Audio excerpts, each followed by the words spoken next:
Olá, boa noite a todos e todas, tudo bom? Hoje a gente tem uma conversa sobre ilustração, né, e narrativa, imagens e narrativas, com Kelly Horazi, né? Kelly, ela é arte educadora, né, contadora de histórias. Ela é autora também, né, de livros, né, A História que Atravessou o Oceano, é o livro dela. Kelly, ela é... Oi, Kelly, tudo bom? Vou lhe chamar para cá, tá? Kelly é graduada em comunicação social, tá certo? Docente no curso de pós-graduação. Tudo bom, Manuel? Tudo bom, Maria? Oi, Kelly. Tudo Olá, bom, boa querida? noite. Aproveitar aqui a câmera. Tudo Também. jóia? Tudo bem? Boa noite, querida Fabiana. Boa noite a todos e todas. Que Tudo bom estar jóia? aqui. Que bom estar Eu aqui com tava com... vocês. um prazer, Kelly, estar com você aqui, porque a gente... Eu estava até contando um pouco, né, de quem é Kelly, né, que já é atriz há 25 anos, é graduada em comunicação social, é docente do curso de pós-graduação de narração artística, né, da Casa Cutombada e tudo. E é autora também, A História que Atravessou o Oceano, não é isso? E hoje Kelly está para conversar com a gente sobre imagem narrativa, né, que é um tema muito caro hoje em dia, né, Kelly? Sim, Quer? sim. E Sim, aí, uma das pesquisas que vem conduzindo aí a minha trajetória artística, né? Tanto como atriz, como contadora de histórias, como arte educadora, né? Como você disse aí. que a gente pode, o que é caro nesse tema você, Kelly?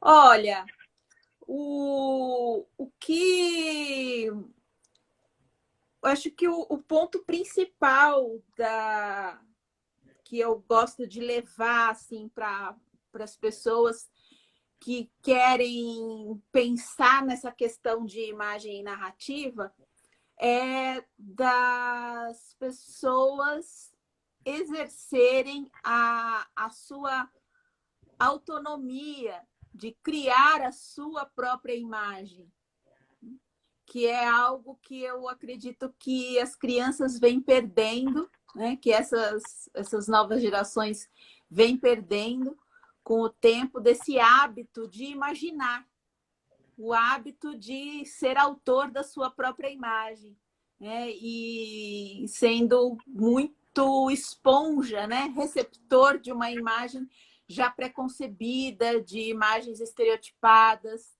de imagens prontas que já chegam e que não dão tempo, né? Do indivíduo ser autor da própria imagem, ser produtor da sua imaginação. E por que isso, e que consequências isso traz para as crianças, né, nesse sentido? Olha, é, eu, a criança que não é autora da sua própria imagem, ela não exerce a sua capacidade criativa. Ela, ela se transforma numa reprodutora de imagens e não uma criadora. E quando eu falo de imagens, e uma criadora de imagens, não é só uma criadora do ponto de vista de ser um pintor, uma pintora, um desenhista, mas também na escrita e na própria fala, né? Na própria palavra. Quando ela se expressa, ela também não consegue desenvolver essa criatividade. Entendi. A gente estava falando muito de o tema, né, muito imagem e narrativa, né? e a gente normalmente tem algumas classificações dos livros de literatura, né, em relação a isso. Aí eu acho que talvez fosse bom a gente conversar um pouco sobre o que é o livro brinquedo, o que é o livro com ilustração, o que é o livro ilustrado, ou que as pessoas também chamam de livro-álbum, né? O que é o livro-imagem, para a gente ir situando as pessoas nesse olhar em relação ao livro. Sim, sim. Eu quando eu falo de imagem e narrativa, antes da gente ir para essa questão do livro, né, o que eu prezo muito para os contadores de histórias que fazem curso comigo, né, e até com os escritores, pessoas que querem trabalhar com a palavra, né, eu prezo muito pelo que a palavra produz de imagem, que é o que o contador de histórias e o que o livro nos dá. Né? Você tem ali aquele contato com a palavra, tanto lida como ouvida, né? E a partir das palavras que você escuta ou que você lê, você se torna autor daquelas imagens que aquelas palavras reproduzem. Né? Então, quando eu vou falar sobre quando eu vou descrever, por exemplo, a casa onde eu moro, eu faço esses exercícios assim, até para quem quer começar a visualizar a história, né? Aprender a visualizar a história. As pessoas começam a descrever: minha casa tem uma varanda na frente com uma rede verde e o piso é de caquinho, aquele caquinho vermelho, tem uma porta de madeira com aquela janelinha que você abre assim e você pode ver quem está do lado de fora. E aí a pessoa vem descrevendo e automaticamente você vai visualizando, né? E essas imagens, esses objetos vão causando emoções, memórias, né? Por exemplo, se eu falo de um chão de caquinho de vermelho, eu já posso reproduzir uma memória afetiva em alguém que também minha casa também tinha chão de caquinho vermelho. Então, a palavra, né, ela já reproduz essa imagem, ela já dá essa autonomia de imagens. Agora, quando a gente vai para o livro de imagens, como você falou, né, aí é o contrário, é o caminho inverso. É a imagem que está dando a palavra. Né? Então, eu gosto muito, por exemplo, deixa eu pegar um livro de imagem aqui que eu gosto bastante. Peraí.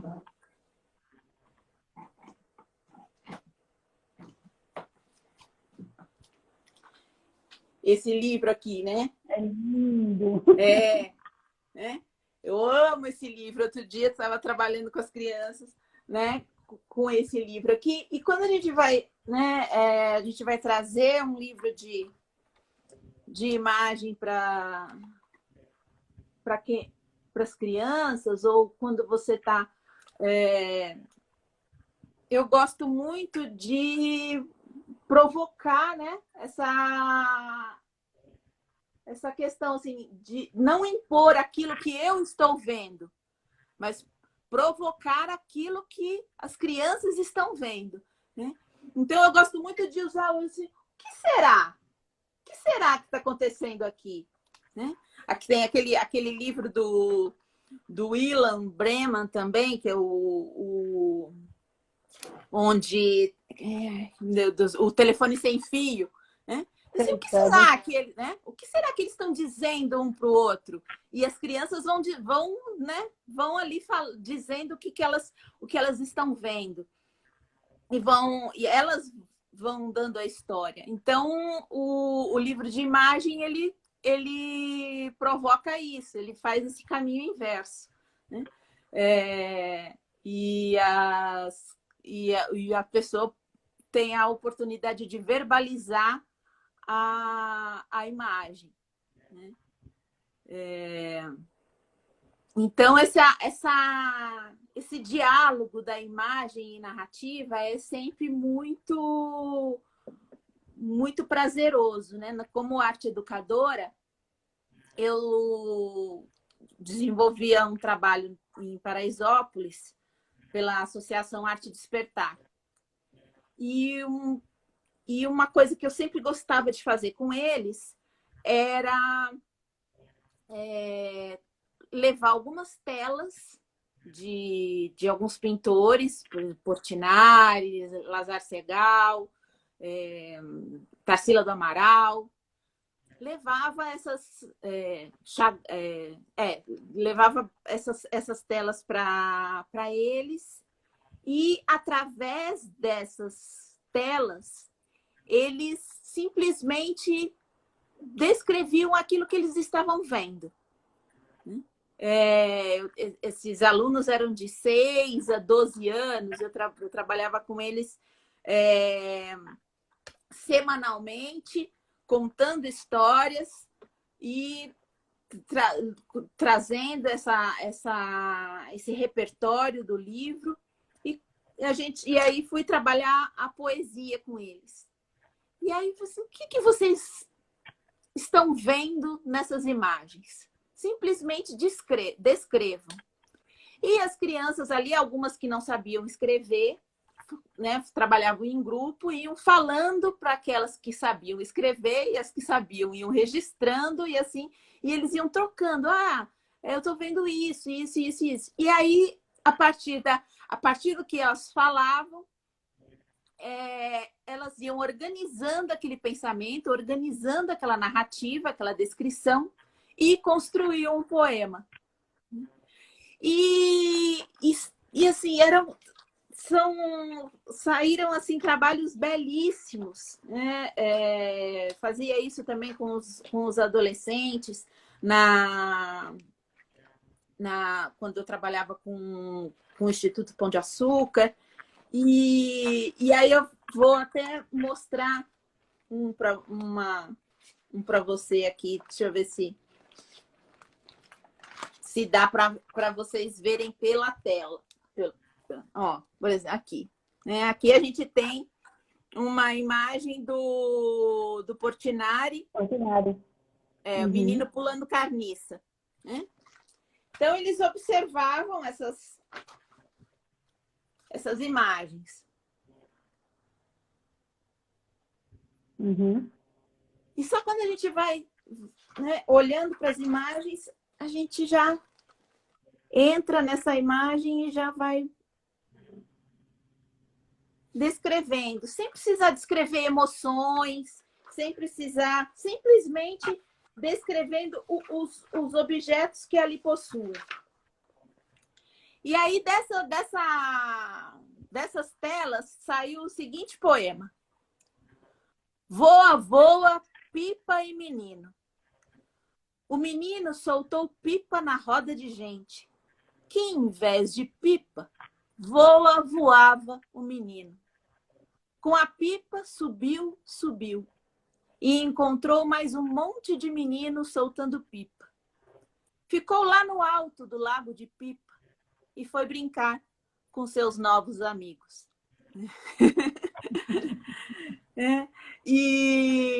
Então as crianças falavam assim, nossa, mas como assim? Eu nem sei escrever, nem sei ler e escrever ainda, e eu já sou poeta, professora. E quando a gente exerce esse olhar, né, esse olhar poético diante das imagens que não só a arte nos proporciona, mas também a vida, né? Tudo que está à nossa volta, e a gente consegue transformar isso em palavras, né? A gente descobre que a gente possui esse olhar poético, né? pensando na questão do haikai, né? O haikai é uma fotografia em palavras.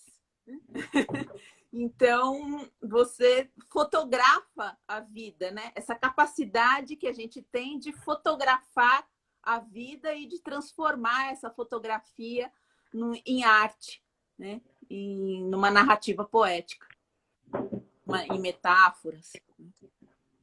E tem alguns autores, né, inclusive, que eles trazem essa coisa da imagem como algo muito importante exatamente para a construção do pensamento, né? A gente vai trazendo, e isso a gente vê muito, né, nessas composições que a gente faz hoje e tudo.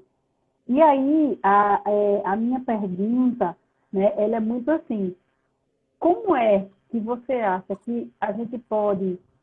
porque os livros, quando a gente conta o livro, né, a gente pega o livro, o objeto livro, né, e a gente conta a história, ou a gente lê a história, né, que são duas coisas diferentes, duas estratégias diferentes, né? O contar, ele traz muito essa possibilidade de criar essas imagens, né, de você mesmo criando essas imagens. Mas quando a gente tem, por exemplo, a leitura da imagem, que o menino fica louco para ver, a leitura do texto, o menino fica louco para ver o livro, né? Mostra, tia, mostra, né? E eles pedem isso. Como é que você sugeriria que a gente aproveitasse isso, né? Como é que a gente pode aproveitar a imagem, respeitando o processo criativo, né? Mas a gente também tendo esse olhar para todo o trabalho que hoje o ilustrador tem, né? Porque a gente entende que hoje autor não é só o escritor, né? Autor é escritor e ilustrador, né? Dos livros, né? Então, como é que a gente faz isso, né? Sem perder, né, essa oportunidade de desenvolver a criatividade da criança? Olha, tem várias possibilidades, né? Eu trabalho de diversas formas. Eu, como contadora de histórias e como mediadora de leitura, né, eu trabalho de diversas formas. Uma coisa, assim, quando você tem uma ilustração que eu tenho paixão por muitos ilustradores, mas o que eu procuro fazer quando eu vou contar uma história, de repente, de um livro, eu procuro, às vezes, eu conto a história e depois eu mostro o livro. Né? Aí depois... Ou, quando eu vou fazer uma mediação de leitura, né? Quando... Até estava falando isso ontem no encontro com os educadores. Uma coisa é você compartilhar a história. Uma coisa outra coisa é você compartilhar o livro. Então, quando eu vou fazer uma mediação de leitura e compartilhar um livro, né, eu não só a ilustração, eu quero compartilhar tudo que esse livro tem, a capa, o cheiro, a textura das páginas, né? E com certeza eu vou, né, mostrar a ilustração e vou contar a história, né, nesse casamento da palavra com o ilustrador, do autor com o ilustrador, né? No caso aqui eu peguei o Rampazzo, que é ambos, né? Que é o autor e o ilustrador. Né? Que eu adoro, inclusive, adoro, né? Então, uma coisa é você fazer essa mediação de leitura e aí você vai levar o ilustrador e essas obras de artes, né, que os ilustradores fazem. Agora, quando eu quero fazer esse exercício do imaginário, né, de levar a criança para que ela possa criar suas próprias imagens, e ela vai e embarca naquela história. E aí, depois eu apresento o livro, deixo o livro à disposição para que elas possam manusear o livro e trocarem o livro, né, tendo essa dinâmica, né, do autor e do ilustrador. Terezinha Sinistro até colocou aí assim, quais os cuidados que os contadores de histórias que utilizam imagens precisam ter quando temos um público também composto por crianças cegas, com baixa visão, né? Que estratégias seriam necessárias? Ah, boa pergunta. Assim, quando contar histórias é aguçar os sentidos. E uma vez eu tive a oportunidade de contar histórias para um grupo com deficiência visual. E foi um grande desafio, porque as palavras precisam ser muito bem escolhidas. Porque você só consegue imaginar aquilo que, né, que você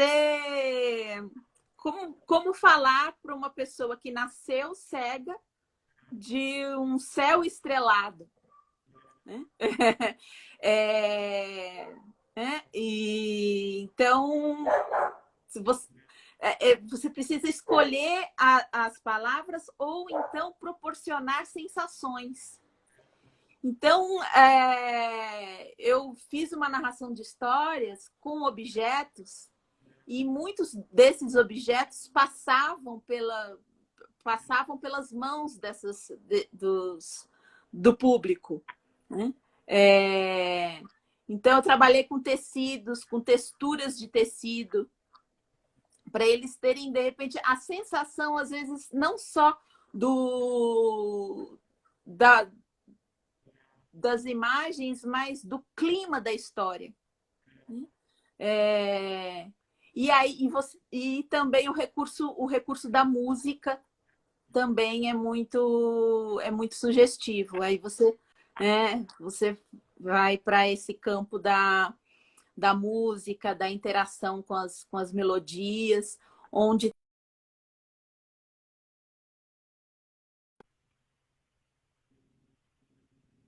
você deu uma travadinha aqui. Foi. Eu travei para você também aí? Também. Eu tive uma experiência uma vez com um grupo do Instituto Tomiotaki. E aí, nessa experiência que a gente teve, eu achei muito interessante que eles meio que faziam eles faziam a audiodescrição, mas eles, a partir dessa audiodescrição, eles permeavam o texto. A proposta deles era permear o texto literário com a audiodescrição, né? Assim, do livro, né? A audiodescrição das ilustrações, eles permeavam, né? nessa contação, né? No contar, no trazer esse livro. Era como se a gente tivesse que primeiro estudar o texto, ver como era que a gente inseriria, né? Essas características das ilustrações permeando o texto. Você já teve uma experiência dessa? O que é que você acha? Já viu esse tipo de estratégia? Acha que é válida? Porque você, de certa forma, está mexendo no texto, né? Sim. Olha, eu não tive essa experiência assim, de dessa audiodescrição. A gente não sei te dizer assim, o quanto que interfere, né, na narração de histórias. Mas, por exemplo, quando se trata de um público com deficiência auditiva, por exemplo, né? Que aí a gente vai para Libras, né? O intérprete de Libras. Aí sim você tem uma conexão. Eu tenho experiências bem significativas assim com o intérprete de Libras, que ele incorpora realmente a história e há um casamento, né, entre o corpo do contador de histórias e o corpo de quem está fazendo a interpretação. Mas e o que você falou sobre essa questão do visual, né? Existem também aqueles que possuem um outro tipo de deficiência visual, poderia dizer assim, de limitação visual, que é a questão do repertório imaginativo. Quando a gente tem a nossa imaginação ligada a estereótipos de imagens, não deixa de ser uma cegueira. Quando eu contava histórias para essas crianças de Paraisópolis, eu percebia que, por mais que eu contasse histórias das mais variadas culturas, quando elas iam reproduzir essas imagens em desenhos, em pinturas, elas sempre faziam as mesmas imagens, né? A princesa era sempre loira, magra, né? O castelo era sempre do mesmo jeito, né? Aquelas imagens padronizadas. E então eu fui pesquisar, né? Fui mostrar como que eu posso ampliar o repertório imaginativo dessas crianças. Na época a gente não era, a internet não era tão ativa ainda, tão presente. Eu tinha uma coleção de National Geographic e levei para essas crianças a minha coleção e fizemos várias caixas, fizemos os arquivos do imaginário. Então a gente recortava ali das revistas, recortei a coleção inteira. As crianças recortaram princesas da África, da China, da Índia, né? Colocávamos no arquivo de princesas, palácios, castelos, e num outro arquivo, objetos de ambiente interno, objetos de paisagens externas, paisagens diversas, montanhas, mares, desertos. E aí a gente foi criando um repertório imaginativo, para que figurinos, roupas, né, vestimentas, para que eles pudessem imaginar uma princesa negra de cabelos trançados, com as suas indumentárias coloridas e os seus colares, né? E assim a gente foi criando, né, esse repertório de imagens, porque justamente o Aristóteles diz que você só consegue reproduzir, você só consegue imaginar aquilo que você conhece, né? Então, você precisa conhecer, você precisa saber o que é, né? Você precisa conhecer para poder imaginar. Então, a gente precisa proporcionar, né, o conhecimento dessas imagens para aumentar esse... Da mesma forma que a gente precisa ter vocabulário de palavras, a gente também precisa ter esse repertório de imagens para a gente não cair sempre nesse padrão, né, de princesas, por exemplo, né? Será que sempre que eu vou contar a história da Branca de Neve, eu vou ter que imaginar aquela Branca de Neve de cabelinho preto, com uma tiarinha, com um vestidinho amarelo, de manga bufante, azul, branca, né? Golinha vermelha, batonzinho vermelho, sempre, né? A Branca de Neve, será que a Branca de Neve vai estar condenada a sempre ser assim? Né? Ou eu posso ter a liberdade de criar a minha Branca de Neve, né? E de poder proporcionar que cada um tenha uma Branca de Neve diferente na sua imaginação, né, quando eu conto essa história. Eu penso que quando eu estava ouvindo você falar e lembrando muito das macieiras, né?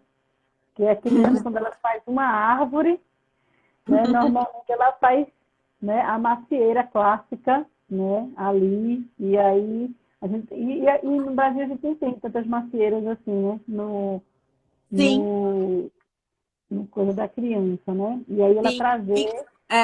Por falar em macieira, a gente já tem aí um estereótipo da macieira, porque, por exemplo, quando a gente fala da árvore do fruto proibido, né, no Jardim do Éden, a gente já desenha uma macieira. Sendo que, se a gente for ler a história na original ali no Gênesis, não fala que é uma macieira. Fala que é uma árvore de um fruto, mas que não especifica que fruto é. Né? Mas no nosso imaginário a macieira né, já se instaurou pelas imagens que são reproduzidas e que as imagens que nos formaram, né? Assim como tantas outras, né? Tantas outras imagens que já nos vêm aí estampadas na nossa memória. E isso acontece também com as histórias, né? Às vezes histórias que caem numa moral padronizada. Por exemplo, como os Três Porquinhos, onde você já tem uma moral padronizada, onde é a história que eu vou falar sobre a responsabilidade, sobre o trabalho, é o trabalho que conta, né? Sendo que, será que ela não pode ter outras leituras, outros pontos de vista? Né? Aí vou contar também essa experiência dos Três Porquinhos também com essa turma de Paraisópolis, onde eu contei para eles a história e eu tentei contar da forma mais ampla possível, para que eles pudessem realmente dar a liberdade, eles pudessem dar a moral da história ou as diversas morais da história. E aí um garotinho devia ter uns 4, 5 anos, chamado Antoine, ele chega para mim e fala assim, sabe, professora, eu acho que esses três porquinhos, eles conseguiram se livrar do lobo, não porque eles estavam fora, não porque ele era responsável, porque ele era trabalhador, mas porque os três estavam juntos, né? Os três trabalharam juntos. Um era amoroso, o outro era criativo, o outro era trabalhador, né? E aí eu captei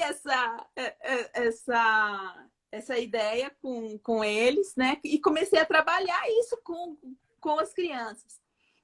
A partir daí, a gente desenvolveu um projeto onde eles traziam objetos da casa deles, eles tinham que identificar na casa deles o que era fruto do trabalho, o que era um fruto de afeto e o que era um fruto da criatividade. E aí eles traziam objetos de casa e a gente compôs um cenário, né? Depois aí a gente recebeu os pais para eles contarem a história dos Três Porquinhos. E a gente recebeu os pais com chazinho e cada um tomava o chazinho na sua xícara que veio de casa, né? E em Paraisópolis também tem uma casa, né, que é a casa do Estevão, que é assim considerado assim, tipo o Gaudí brasileiro, não sei se você, né? E nós fomos visitar a casa do Estevão. Então nós passeamos, entramos pela comunidade e observando aqui todas aquelas casas padronizadas, tal, uma em cima da outra, laje, tal, tijolo, blá, blá, blá. De repente a gente entra na casa do Estevão, que era redonda, né? Cheia de vitrais feitos de garrafas recicladas, tapetes, um tapete em cima do outro, porque o Estevão, assim, ele vai pegando as coisas da rua e vai compondo a casa. A mulher dele nos recebe, assim, amamentando o filho. Então, assim, tipo, já era assim, a fonte do... Olha o amor, a criatividade e o trabalho, né, de cada coisa ali que foi construída dentro daquele lugar. E é uma casa de 3 andares, onde no topo são uma escadazinha caracol, onde cada criança tinha que subir individualmente para chegar até a laje. E quando você subia até o topo da laje, você via aquela comunidade toda com aquelas casinhas, né, padronizadas, todas quadradinhas, e ali no meio daquela comunidade, aquela casa redonda, né? Então, dando a possibilidade, né, ampliando esse horizonte dessas crianças, né, ampliando esse ponto de vista. Olha, uma casa pode ser redonda, né? E como você quer construir? E aí a gente lançou isso para a vida. A gente pegou a casa e lançou para a vida. Assim, quando você for construir a sua vida, quando você for construir a sua casa, a sua vida, né? Construa com amor, com criatividade e com trabalho, né? Então, são formas de você ampliar, né, as possibilidades que uma história pode nos dar, né? Quando a gente abre essa escuta sensível, quando a gente abre para esse diálogo, né? E, Kelly, a partir do texto, como é que você acha que a gente pode trazer, né, a ilustração mesmo, assim, quando a gente trabalha, né? Porque a gente tem o caminho inverso, né? Também a gente tem a palavra, como você está colocando, né? Para desenvolver a criatividade, quando a gente não mostra direto a imagem, tudo. Mas a gente também tem o inverso, tem os livros, né? Imagem, tudo. E como é que a gente pode trabalhar às vezes, o detalhe, a delicadeza, né, de uma ilustração, né, onde ele tem morfologia própria, né, ele tem cor própria, a cor, por exemplo, tem muita gente que acha que, não, livro para criança que é livro bem colorido, né, chapado de cores, não é, né, então assim, morfologia, o tipo de personagem, a composição que é feita na página, né, um detalhe, né, e assim a narração, a interação que existem, porque existe uma interação ali na imagem, né? E aí como é que a gente pode explorar isso da melhor forma possível a serviço, né, a favor da criatividade? Sim. É justamente esse lado inverso, né? Onde a imagem vai se transformando em palavra, até para as crianças que ainda não têm vocabulário, né? Mas a criança vai lendo com o dedo, né? Ela vai apontando aquilo que ela vai achando de interessante nas imagens, ela vai apontando ali com o dedo e ela vai tentando nomear aquilo que a encanta, né? E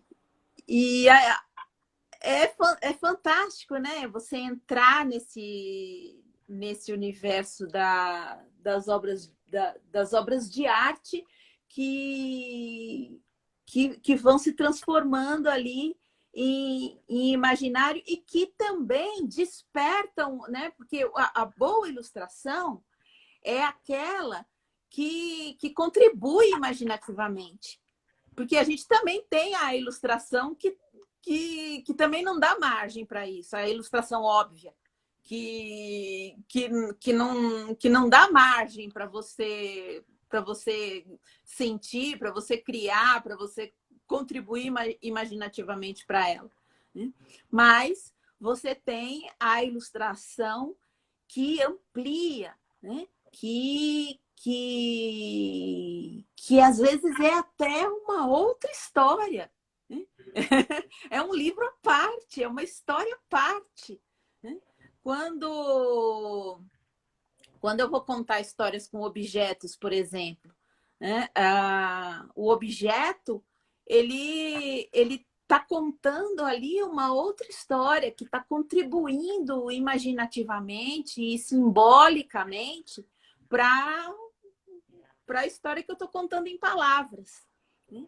Então, é um casamento de símbolos, um casamento de metáforas que vão se entrelaçando, né? Quando eu conto, por exemplo, tem um espetáculo que é o Dom Quixote. E quando eu trago a imagem do Dom Quixote, o personagem Dom Quixote, ele é esse bilboquê. Primeiro eu explico para as crianças o que é um bilboquê e tal, né? No espetáculo. E eu falo para as crianças, olha, esse é o senhor Alonso Quixana, um homem tão sonhador que precisou amarrar a sua cabeça ao seu corpo para que ela não se perdesse de vez. Então é esse objeto, né, que dá forma e conteúdo para um personagem, né? E que depois ele vem em parceria com seu fiel escudeiro Sancho Panza, né? Que é o mesmo, que tem a mesma linha do Dom Quixote, né? Sancho Panza aqui, eu falo que ele era um homem de alma simples, mas que ele tinha os seus pensamentos muito bem amarrados em seus devidos lugares. E Sancho Panza que representa justamente essa linha, né? A missão dele durante toda a saga é essa, né? É manter a cabeça do Dom Quixote amarrada ao seu corpo, né? E tem um momento do espetáculo onde o Sancho ele ousa sonhar, ele aprende com, né? Assim como na obra, ele ousa sonhar, e aí eu vou desamarrando, eu vou soltando essas linhas, né? Então, o objeto, assim como a ilustração do livro, ela vai dando margem para essas metáforas, né? Ela vai criando metáforas. Então, com esse objeto, por exemplo, com essa possibilidade que eu tenho de desamarrar esse objeto, falando que Sancho Panza está sonhando, eu trago aqui a metáfora de que sonhar pode ser desamarrar os pensamentos. E assim nas ilustrações do livro acontece a mesma coisa, né? Essas abstrações que os ilustradores trazem, né? Que nas suas obras de arte, que vão dando essa carga de significados para a história. Por isso eu gosto muito, quando eu dou os meus cursos, né, o de contar histórias com objetos, eu falo muito sobre isso, sobre essa questão de você trabalhar com o objeto em si, né? Esse desafio de trabalhar com o objeto, né? Não só de ressignificá-lo também, né? Mas de falar assim, olha, um cadeado, né? Ele tem já uma carga simbólica, ele já tem uma metáfora, onde numa história ele pode representar, ele pode contribuir simbolicamente para essa história. Como também pode contribuir ludicamente. Ele também, né, pode... a Beth está aqui, está falando isso, pode amarrar e desamarrar os pensamentos. É isso mesmo.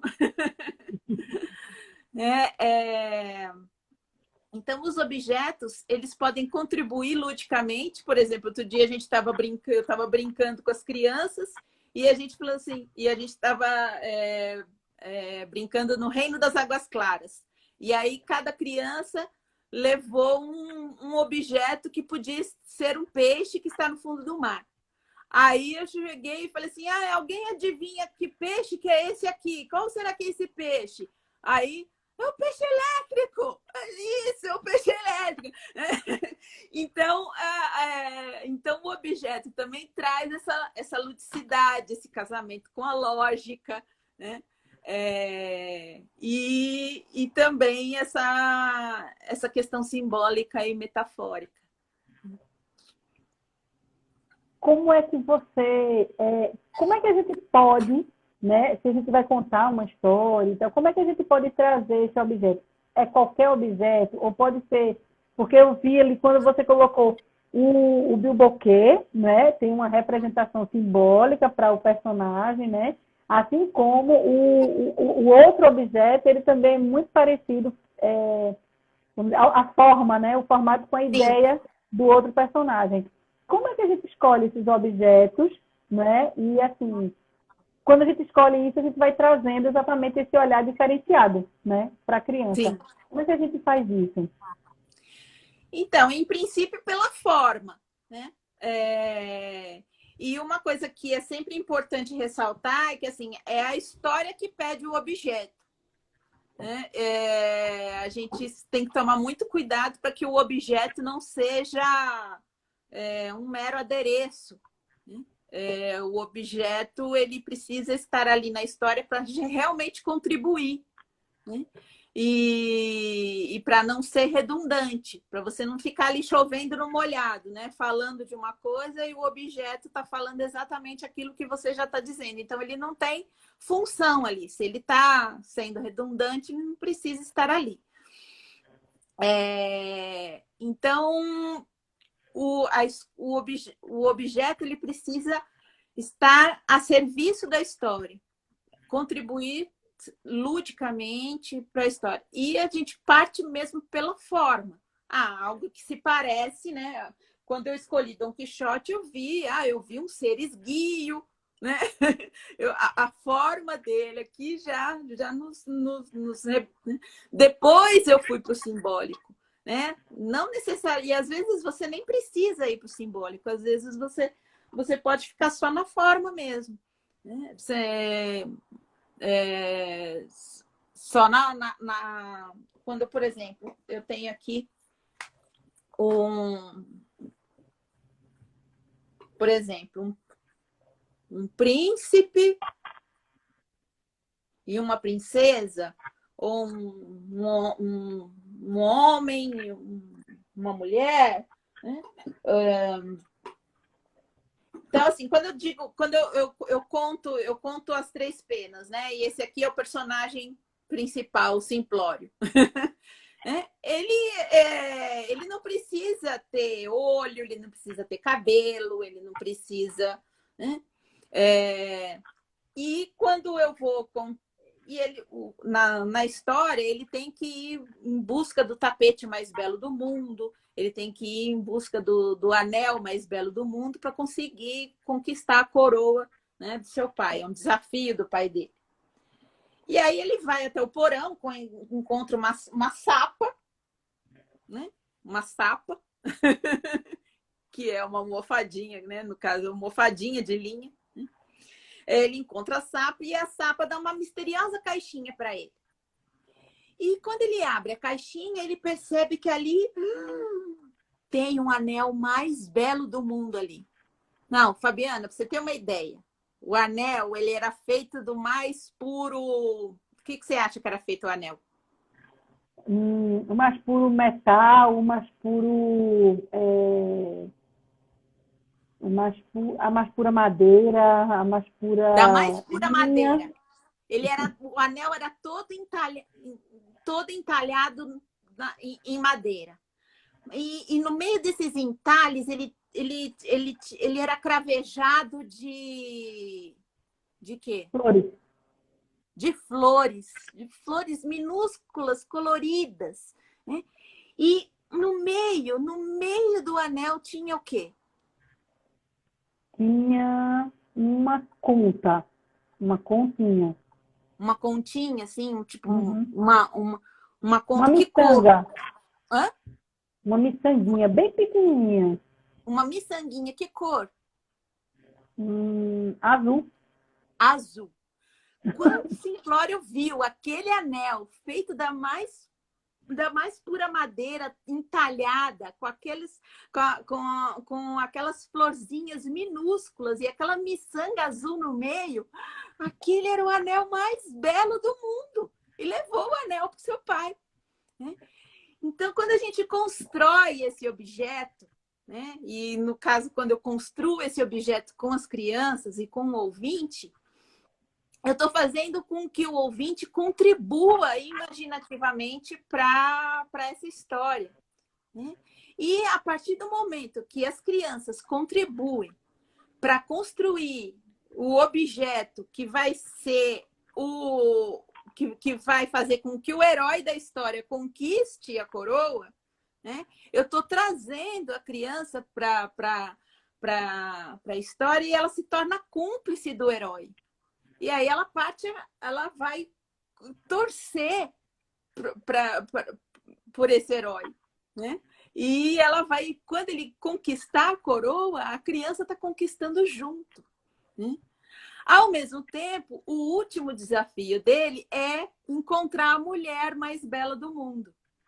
E quando ele encontra a mulher mais bela do mundo, a dona Sapa pede para ele beija uma sapinha e a sapinha se transforma na mulher mais bela do mundo. E aí eu não preciso dar o cabelo da mulher mais bela do mundo, se ela é gorda, se ela é magra, se ela é alta, se ela é baixa, qual é a cor dos olhos dela. Cada um vai imaginar a sua mulher mais bela do mundo através desse objeto que ele é um disparador de imagem. O objeto, ele dispara a imagem, ele desperta esse imaginário, né? Para que o restante, né, ele dá a pontinha do iceberg, para que o restante, o ouvinte da história possa imaginar. E a Regina Machado fala isso no livro dela, né, no Acordais, e no capítulo 4, no Passeio com o Olho Virado, onde ela fala dessa contribuição imaginativa, né, onde como a criança se sente, né, satisfeita e feliz quando ela pode contribuir imaginativamente junto da narrativa. E para a gente criar essas imagens, né? Existe uma relação entre os gestos também do corpo e essas representações simbólicas para a criação, né? Para o desenvolvimento da criatividade dessas imagens. Como é que funciona? Então, o corpo, ele precisa também estar muito atento e com os gestos também muito sutis. Porque a gente já está trazendo o elemento objeto. Se a gente também traz muito corpo, né? E também se a gente... o objeto em si, ele quase não precisa ser manipulado. Porque às vezes ele já tem uma carga simbólica tão forte, né? Ou uma imagem tão representativa, que eu não preciso ficar, e aí, e tal, não sei o quê, e aí ela foi para lá, e ela foi para cá. Aí chega uma hora que a criança não sabe se ela presta atenção no movimento do objeto ou se ela presta atenção na história. Então, esse movimento precisa ser muito marcado, muito como uma coreografia. Como quando você faz uma coreografia de uma dança, você tem ali os gestos, né? Cada movimento é pensado, é planejado. Quando você vai contar a história com objeto, é a mesma coisa. Você planeja né, cada movimento para que ele não sobressaia, né, não sobrecarregue a imagem, as imagens da história. E uma última perguntinha aí é o seguinte: quando a gente vai contar uma história, quando a gente vai trazer uma história para a criança e tudo, quanto mais coisas a gente tem, né, assim, que a gente usa fantasia, se não usa fantasia, né, como é que isso funciona, né? Porque quanto mais aqui, menos aqui. Quanto menos aqui, mais aqui, né? Então, como é que isso vai funcionar? Vai depender realmente do objetivo que eu tenho com aquela contação, é desse jeito, o que é que você sugeriria, como é que é uma prática de trazer isso de uma maneira fluida, tranquila, o que é que você acha? Olha, eu acho que a gente precisa encontrar assim, a verdade naquilo que a gente está fazendo, né? Eu acredito que contar histórias é compartilhar uma brincadeira, né? Ele parte desse brincar. Então, a gente precisa estar muito atento se assim, será que eu estou me fantasiando porque eu quero me esconder por trás de uma máscara, de uma fantasia, para não me comprometer com a história, para não, né? Ou não? Ou será que a minha fantasia realmente vai contribuir para essa história? Né? Será que se eu chegar vestida de Emília para contar uma história, né? Será que eu não vou roubar a cena da história? Ou será que eu já não vou estar dando a imagem da Emília pré-concebida e não dando margem para a criança poder imaginar a sua própria Emília? Né? Então, às vezes, o que eu percebo em muitos, né, em muitos educadores e educadoras, que existe uma tendência assim, de você querer usar elementos, querer usar objetos por uma falta, às vezes, de acreditar na palavra. Né? De achar que a palavra por si só não vai dar conta. Né? E às vezes por uma falta de domínio mesmo dessa palavra. E aí a pessoa, ao invés de buscar esse domínio da palavra, ela vai para o objeto. E aí, só que aí você não. Aí vira uma grande bagunça, porque você não tem nem o domínio da palavra e nem o domínio do objeto. Até porque para você ter o domínio do objeto, você precisa ter o domínio da palavra, né? Exatamente. Você tem que ter muito domínio da palavra para aí sim você vai para o objeto. Senão você está colocando a carroça na frente do boi, né? E aí vira um atropelo aí de carroça, de boi, né? Um atropelando do outro. Então a dica que eu dou, confie na palavra, né? Se a palavra, se a história pedir, aí você traz um objeto. Ao invés o menos é mais. Né? Se você, às vezes, uma coisa sutil, você não precisa trazer todos os elementos da história em objetos, em cenários e tal. Não. Né? Não existe maior superprodução do que a nossa imaginação. Né? E a palavra é capaz, né, de dar toda essa superprodução.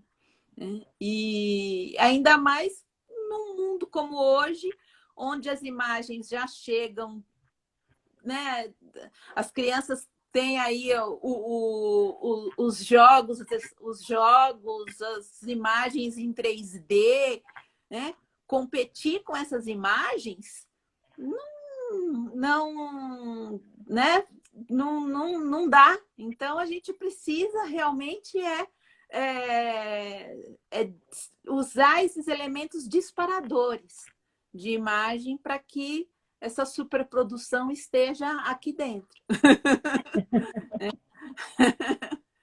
Então, Tem, olha, educadores, educadoras, né? Se livrem do EVA, do TNT, e dê margem para os objetos, dê margem e acreditem na palavra. Né? Eu acho que é uma da cartolina, né? Eu acho que os educadores precisam aprender a se libertar dessas da cartolina, do TNT, do EVA, da cola quente. A Crisca está aplaudindo aqui. e Terezinha estava dizendo que foi muito aprendizado, né?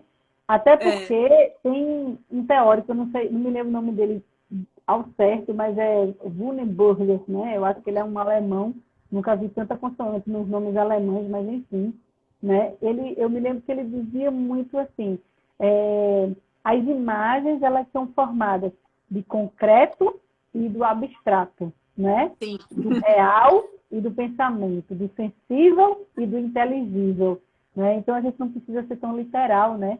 Deixemos que Exato. E o objeto traz justamente isso, né? Você sair dessa literalidade. Por isso que o curso que eu ministro chama Ao Alcance das Mãos, contando histórias com objetos, onde você está ali, a proposta é justamente essa, de você estar em contato com os objetos cotidianos, né? E esses objetos, a forma desses objetos vão conversando, né, com você ali no dia a dia e você tá ali lavando louça e de repente fala, olha, o personagem aqui da história. Olhou, tem gente aqui inclusive perguntando, Kelly, tem inscrição aberta? Ela quer. Olha, eu vou lançar o curso agora nas férias, eu vou formar uma turma, né? Eu sempre trabalho assim, tem uma primeira turma que é essa primeira parte, que é ao alcance das mãos. Depois, quem quiser continuar, a gente faz um ateliê, que é onde cada um vai ali escolher uma história e a gente vai fazer o passo a passo desse como contar histórias com objetos, desde a escolha do objeto até esse casamento do objeto com a palavra, tal, que é o ateliê de objetos. E também tem um outro curso que eu venho ministrando, que eu gosto bastante também, que é a poética do objeto, da metáfora ao afeto, onde a gente vai mais para esse campo simbólico e arquetípico e das metáforas que o objeto pode proporcionar. Então, eu vou abrir uma turma em julho. Quem, né, me seguir aí, o Emanuel colocou aí o meu Instagram, e aí eu estou sempre divulgando, sempre que eu abro uma turma, eu coloco lá no meu Instagram. Então, quem quiser lá me seguir no Instagram, aí fica sabendo. Mas provavelmente, tipo, na última semana de julho, eu vou fazer um curso de férias. Cris, então tá aí, ó. Segue lá, Conta Boas Histórias, né? Que é o perfil de Kelly, né? Eu acho que também tem Facebook, né, Kelly? Tem. O Facebook é Kelly Horazi mesmo, né? E tem o Facebook Histórias e Objetos, histórias com H, né? Não é histórias e objetos, que é o meu grupo de teatro, onde eu pesquiso também o teatro narrativo e o teatro de objetos. E tem o site, que é o boashistórias.com.br. Beth também já tá, viu? Já tá. Oba, que bom, Beth. Esse curso vai ser remoto, vai ser presencial, Kelly? Não, vai ser remoto, né? Desde que iniciou a pandemia, eu tenho feito esses cursos remotos. E justamente na pandemia veio muito latente essa questão dos objetos da casa, de se trabalhar com os objetos da casa, né? Onde a gente, justamente para não precisar sair para comprar objeto, para comprar coisas, para você fugir dessa coisa de não ter que confeccionar coisas e sair para comprar. Então, você poder reutilizar e aproveitar os objetos que estão à sua volta. E Por isso que desenvolver chama ao alcance das mãos. olhar, né? Desenvolver esse olhar e ver outra coisa para além do objeto, né? Exato, exato. Kelly, foi um prazer. Muito obrigada mesmo. Quer deixar algum contato, Kelly, além dos perfis?